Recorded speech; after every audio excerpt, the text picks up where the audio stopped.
one. Right off the start, Eagle Pride B getting a ton of cubes. Meanwhile, Mr. Roboto getting lined up to score. They get 1, 2, 3 cubes into the goal. Eagle Pride B lining up.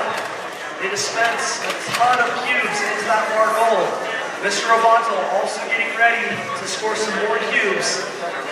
As we get to 35 seconds, they now switch drivers.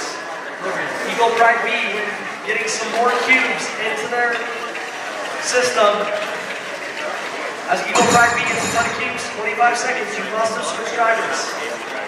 All red cubes are off these posts. Eagle Pride B getting ready to score some more cubes into the goal.